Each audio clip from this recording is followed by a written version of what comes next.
السلام عليكم إخوة حبايبي. أسود الأطلس بتكتب التاريخ بأحرف من ذهب، ومفيش أفضل من كده ومفيش أحسن من كده ومفيش منتخب متكامل كامل الأوصاف زي المنتخب المغربي. 4 مباريات 10 أهداف، يفوز ويتأهل من مجموعته أول، ثم يفوز على أمريكا النهاردة ويتأهل إلى نصف نهائي أولمبياد باريس في أرقام مهمة جدا. وسيبك من التأهل كمان، ده أنت مع موعد مع منتخب بيلعب كرة قدم للإمتاع، بيبدع اللي بيتفرج، بيبدع ويمتع ويقنع ويعمل أداء جامد جدا. 4 أهداف أحسن من بعض، وكل هدف له قصة وله حوار.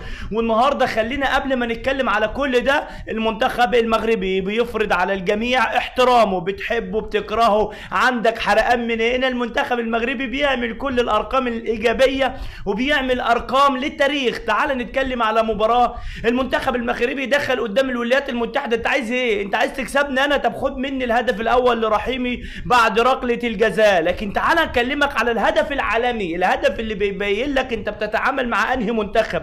الهدف الثاني بالنسبة للمنتخب المغربي هو هدف فيه شغل من كل مكان. انت بتتكلم في بلال الخنوس يلعب على طول للزلزولي، سرعة الزلزولي، ويروح يعمل العرضية لإلياس خماش يخش يحط الهدف. ايه بقى الحلاوة دي؟ المنتخب المغربي النهارده الضغط العالي، الشخصية اللي كانت موجودة، القوة البدنية القوية والمرونة التكتيكية اللي كانت موجودة من اللعيبة، استرجاع الكرة السريعة بطريقة بسرعة. انت بتضغط على الخصم اللي قدامك، انت مش هتعطيله فرصة. الشوط الاول امريكا مش عارفين يتحركوا. يا جماعة احنا امريكا مين؟ امريكا على نفسك يا ابني. مفيش كورة.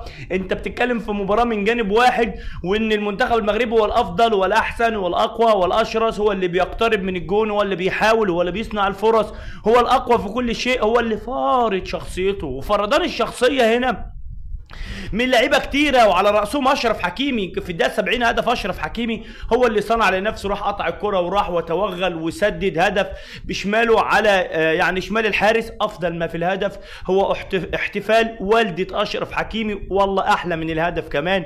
وشفنا اشرف حكيمي في ركله الجزاء الاولى راح لرحيمي واتكلم معاه وسابه، في ركله الجزاء الثانيه راح للمهدي موهوب واتكلم معاه وقال له ركز وما فيش اي مشكله. بعد نهايه المباراه لعيبه امريكا بتعيط، هو اللي راح يتكلم معاهم، وانتوا لسه صغيرين وعندكم لسه مستقبل. هو في كده السلكان اللي موجود، واللعيبه المحترمه المؤدبه اللي بتشتغل على نفسها، هو ده السبب نجاح المغرب. لو دورت على نجاح المغرب في اي فئه او في اي لعبه هتلاقي ناس بتشتغل شغل وسايبه الباقي على ربنا، بيتعبوا وبيشتغلوا ولذلك ربنا بيكرمهم. وده اللي احنا شفناه في الفتره الاخيره.